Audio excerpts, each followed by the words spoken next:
दिनै बिजेपिआव जइन जानायनि कारना जादों इउबिपिनि दैदेनगिरि माखासे जइन जाफैदों आरो बे जइन जानायखौ जोङो दिनै दुलाराय बर' फरायसा आफाद हिसाबै आरो जोंजोंबो रायलायदों बिथांमोना जे जों जइन जानो नागिरदों होननानै कारना जाबाय जे थांनाय गोलाव समाव बिपिएफ हान्जाजों बिथांमोना लोब्बा लाखिनानै खामानि मावबाय थादोंमोन आरो मोनसे फोथायनाय दंमोन जिहेतु बै बिपिएफआ जिहेतु बर'निनो राजखान्थियारि मोनसे हान्जामोन आरो हाग्रामा महिलारि बिथांमोना दा मेहेनेश्वर बसुमतारी इउबिपिनि आफादगिरि बिथाङा बुंनो थाङोब्ला माने बिएलटिनिनो बिथाङा माने बे समनि लिडारमोन ज' ज'यै खामानि मावबोनायमोन दा बेखायनो गावनिनो आफाद हिसाबै दोलो हिसाबै बिपिएफ हान्जाजों बिथांमोना ज' ज'यै खामानि मावबोदोंमोन आरो बिपिएफआ थांनाय आरो कंग्रेसनि दिनावबो 15 बोसोर बिथांमोना एलायन्स दंमोन आरो आथिखालावबो बिजेपिजों एलायन्स दंमोन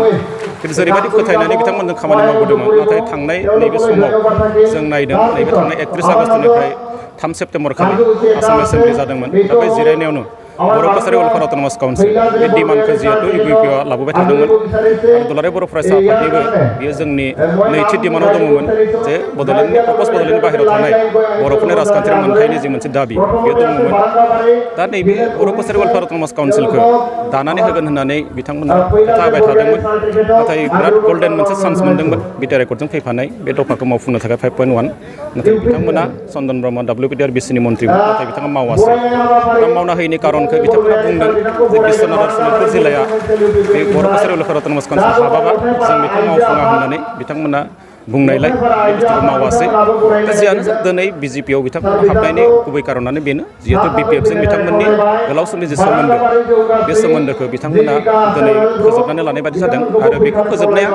बियो दायनिगिरिया माने हाग्रामा हाग्रामानि सायाव माने बे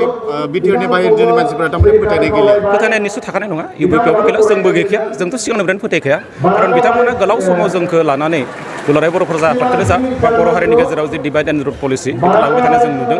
बिथांमोना राजनैतिक लाभालाबनि थाखायल' बे बाहेरानि 21 जिल्लायाव थानाय बर'फोरखौ बाहायबोदों जों बेखौ नुदों जेब्ला एमपि इलेक्सन जायो एसेम्बलि इलेक्सन जायो बिथांमोना बुङो जे जोङो 26टा सदस्य देरहानो हायो गुबुन गुबुन एमपिखौ देरहाहोनो हायो आरो बे समाव बिथांमोना गोबां माने थाखानाय बेबायदिनो जोंखौ जेब्ला गोसो बिथांमोना मालाबा कंग्रेस मालाबा बिजेपि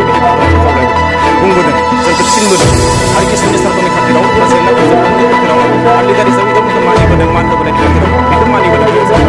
नाथाय जेब्ला जोंनि राजखान्थि मोनथायनि बेलायाव बिथांमोना जेब्ला जोंखौ हेंथा होबाय जेब्ला जोंनि गेजेरावनो जों मिथिबाय जे बिथांमोना मावनांगौ गोसो गैया दा बेखायनो बे दुखु